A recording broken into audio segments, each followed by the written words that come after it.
I'm Linda Kay. I had the privilege of knowing Richard since he married my sweet, beautiful sister, Carol, at least 56 years ago. And over those years, I saw many seasons of his life and many phases of his work. And I can say that I have never known a man who more completely and energetically lived the life that God created him to be. Richard was a consummate artist. Art wasn't just what he did, it was who he was. He enjoyed sharing his love of art, creation, and God with others. He looked for and found beauty in the things and people around him. His mind was filled with images which incorporated that beauty, and he could barely sketch one idea before a myriad of variations popped into his mind. He constantly worked to bring those visions of beauty, and sometimes humor, into reality for others to enjoy.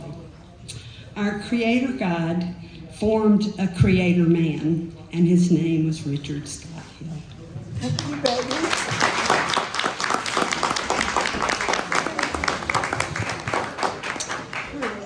I'm Bob Kay, and I was Richard's brother-in-law, and I love his art, and we have some, and I'm just so glad we do it. It's mostly family deals. But what I loved about Richard, he was just a down-to-earth fella. He would do anything. I remember he came into town to help me dig out my basement. Now, who would dig out their basement? Okay, but Richard would. He would do that kind of stuff. And Richard just gave me joy. There are things that he would do that would shock me to death. He tried to get me to shoot his guns. He loved guns, okay? And he said, Bob, you come over here, I want you to shoot this thing. Well, shoot what? And I went over to his house and he said, here, he handed me this gun. It's an automatic. And he said, what do you got to do with that? Now, I don't want to shoot that. What am I going to shoot at? One time he said, Bob, I got a bazooka over here. I want you to come over here and shoot it, because, I know you'll have fun with it. And I went over there to see what he was talking about, and he was shooting this bazooka. It was a bazooka that shot potatoes. And I was scared to death because I thought it was going to blow up. He had this tube. It wasn't Schedule 40. It was like Schedule 2 or something. And I mean, it was so thin that you could actually see it. When he filled it up with gas, it would go like this, And I couldn't do it, I had to stay at least 20 feet away. And after it shot, 2 or 3 times, I said, it's probably wore out by now. He said, Bob, come over and shoot this.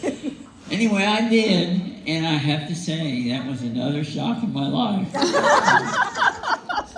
Richard did all kinds of crazy stuff. I was asking Linda,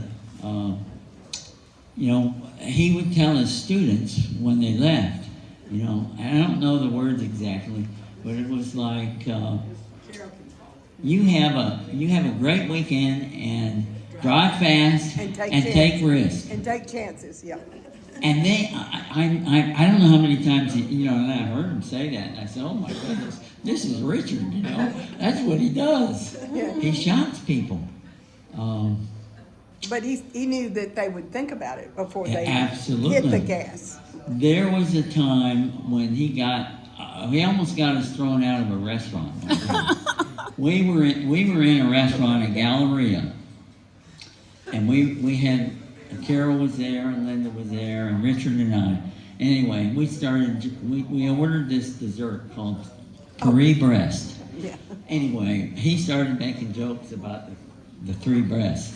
Well, he ordered it. He thought it was called the three. I know. Well, he had us, I mean, practically, I I was rolling on the ground practically, you know. I was So was just, the waiter. and we were all yelling and hollering and laughing.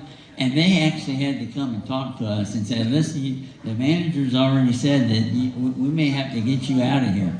Anyway, I just love Richard. And he was a great man. He really was. Thank you, baby. Thank you.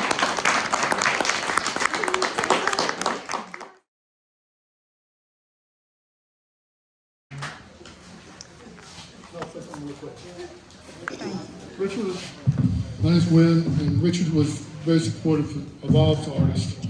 And I can personally thank him for my white hair, because he took me out on like a dune buggy car that he had. And after we did a few jumps and stuff, I was white. And I remember also he almost went out with the banks. One of the next to last times, or last time I saw him, Carol was running an errand, and we went outside, and he started using his grinder with his oxygen tank. You know, I was going, I just going, this thing could blow up. It could have been a big bomb. He knew it'd be okay. But we didn't. That didn't happen. So Yeah. I will miss him. Thank you. Thank you, Wynn. Thank you.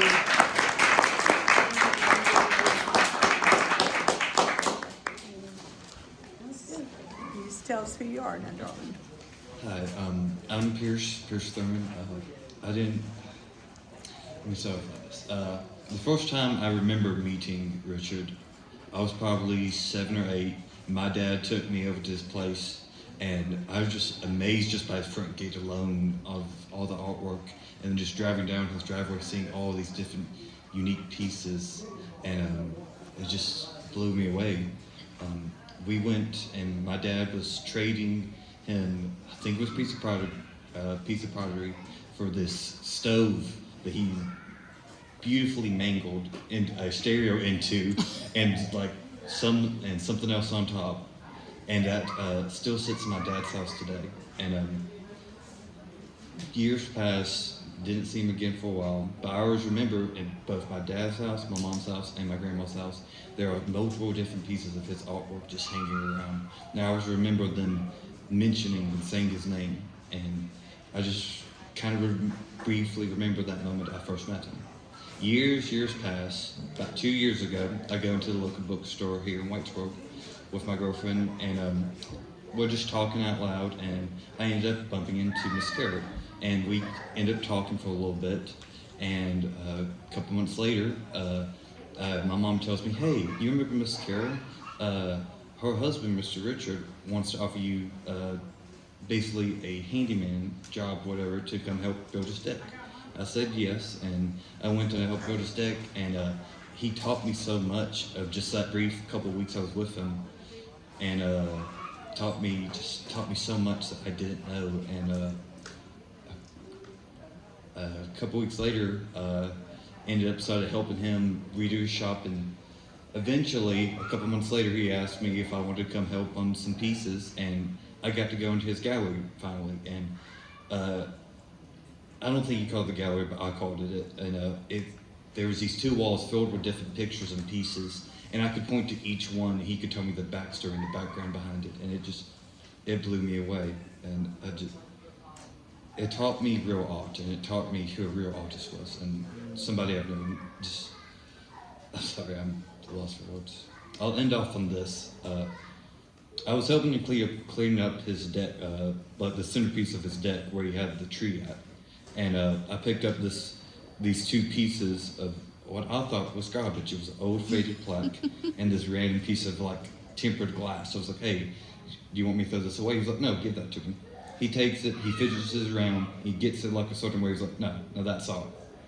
And it made me realize anything could be art to anybody's eye. And it made me start, maybe not doing art, but made me seeing life in a different way. And That's the point. I'm internally grateful for what I learned from him. And everything. Thank you. Thank you.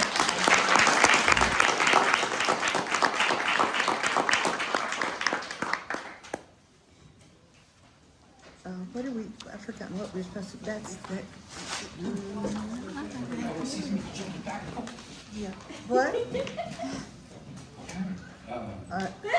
I guess that's it. Yeah. All right.